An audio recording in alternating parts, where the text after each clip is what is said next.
Totoo kaya ito? No? Galing ho kay ano 'to, eh, galing ho kay Las Cañas 'to, mga kababayan, eh.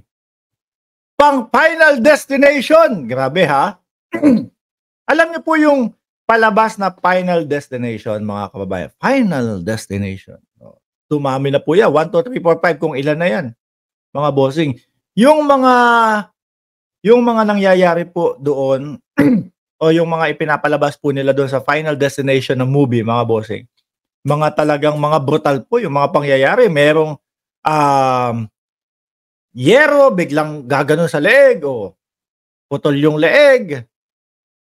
Mga bossing, sabi dito ni Las Cañas, pang Final Destination, oh, Rodrigo Duterte's ex-hitman spills details of alleged plan.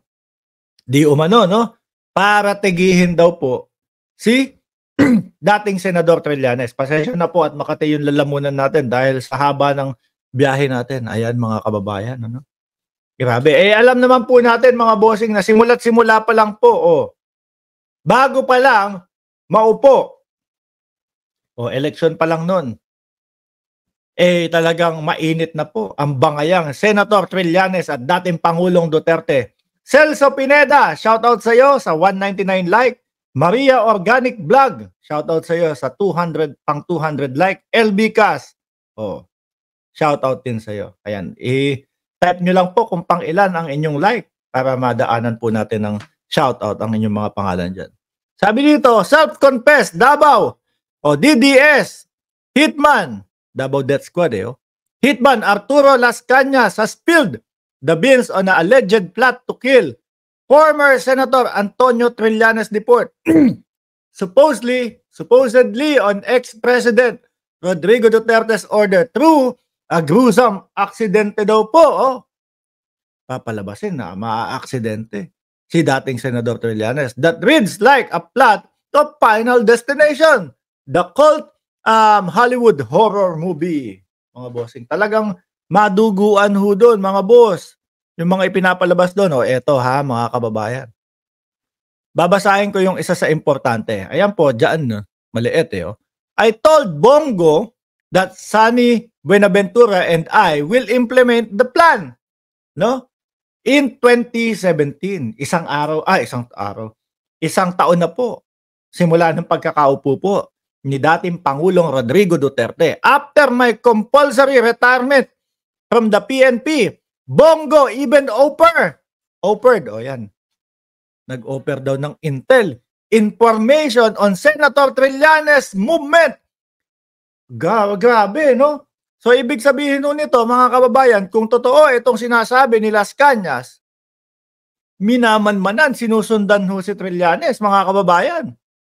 Oh, after my compulsory retirement from the Philippine National Police, Bongo, nag-offer si Bongo ng intel, informasyon, kung saan yung galawan ni dating Senador Trillanes, no? At nung kanyang sasakyan, kung ano yung mga ruta na pinupuntahan. And that President Duterte wanted the plan to be implemented as soon as possible. Nako.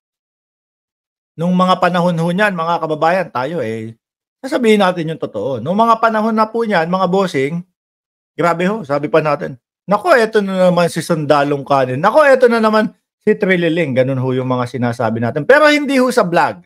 Hindi pa ako vlogger nun mga kababayan.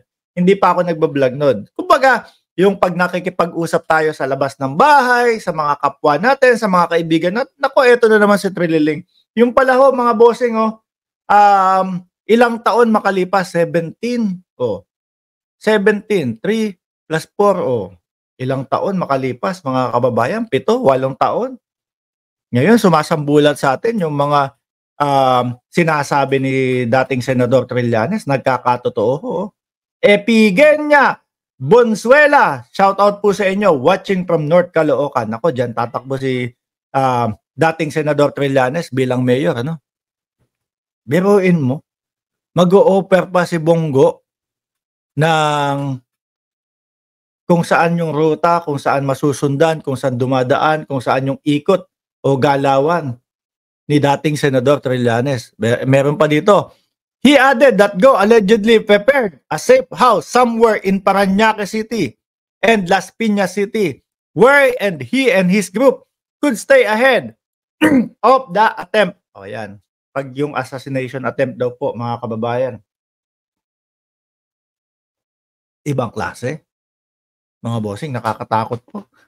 Kung ito ho ay may katotohanan, mga kababayan, no?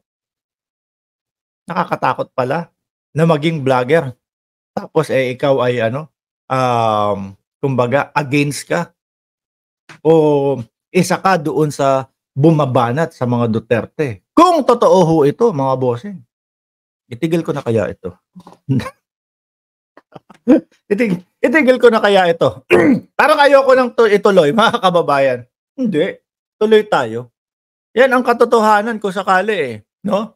Kailangan malaman ng taong bayan kung totoo nga ho ito, kailangan malaman ng taong bayan, mga bossing, no? Pagkakataon mo na yan.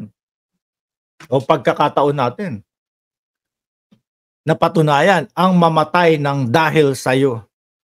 Yun po lagi nating isa sa puso, mga kababayan, no? Yun tayo po, mga bossing, no? Namumuhay po tayo ngayon pangkasalukuyan ng malaya. Namumuhay po tayo, mga kababayan, ng matiwasay, tahimik. Ng may kalayaan dahil po isinapuso po 'yan ng ating mga bayani ang mamatay ng dahil sa Pilipinas. Hindi po nila hinayaan, mga kababayan, na tayo ho ay sakupin ng ibang lahi. Na tayo po ay sakupin, lalo na yung China. Di ho ba? Tuloy ko dito Las Cañas said a similar arrangement was allegedly made for him inside Camp Crame by Senator Ron. Nabasi ba to de la Rosa din? Then the Chief of Philippine National Police. Kumbaga parang, sige, ikaw na bahala kay Trillanes. Basta may safe house kami para sa iyo. Di ba? Basta meron kaming lugar para sa pagtatago mo o habang pinaplano mo yung pagpapategi dito kay Trillanes. Mga kababayan. Grabe, Saan ba yun? Eto nga daw po.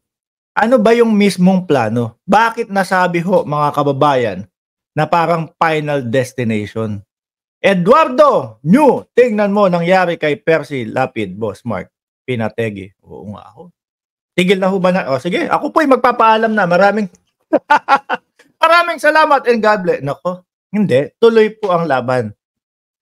Ano po ba, mga kababayan? Yung plano daw po, bakit nasabi na parang final destination po? Eto. The plan was to smash coalition, mga bossing, no? Break into pieces the vehicle of Senator Trillanes using a 20-wheeler container truck. Grabe, Baga, ito yung sasakyan ni Senator Trillanes, malamang yan SUV. Ano po? Malamang yan siguro mga Fortuner or baka pwedeng yung pangarap natin, Land Cruiser. Grabe. Yung Land Cruiser, pag naaalala ko, pag naiisip ko, takam na takam ako. 6 na milyon ho Sabi ko, pag nag-for good ako sa Pilipinas, pangarap ko pa din yun. 6 na milyon yung Land Cruiser kunyari SUV ho, mga kababayan, kunyari SUV, tapos 20 wheeler na truck ho, mga boss. Babangga talagang siguro, yun, parang papel na nilamukot ho yun. The plan was to smash, break into pieces the vehicle of Senator Trillanes using a 20-wheeler container truck. The killing would appear to be an extra ordinary vehicle accident lang daw po, no? Pero merong extraordinary na biktima, which is si Senator Trillanes. An incumbent senator of the Republic of the Philippines. Biruin niyo po yun, mga bossing. Mga plano ho. Kung sakali na totoo yan, nakakatakot pala talaga na kumalaban, no? Sa mga Duterte. Tigil na ho natin to. Aalis. Huwag na natin ituloy ito. Ano? Hindi, tuloy. Sige. Sunod natin topic, mga kababayan. Naku po. Etong talagang Team MR. Siguro, etong mga Team MR to, etong team ko, no, sila Jordan, mga kababayan, gusto mategi ako. Alam niyo po yung pang-apat nating topic, dito kasi sa channel natin, mga kababayan, no, bago tayo dumating doon sa mismong topic natin, mismong title natin, meron pong mga nauuna. Ayan, para doon sa mga bago lang po sa channel na ito. 5 o 6 na topic po ang tinatopic natin sa araw-araw. Tapos yung main po natin bandang kalagitnaan o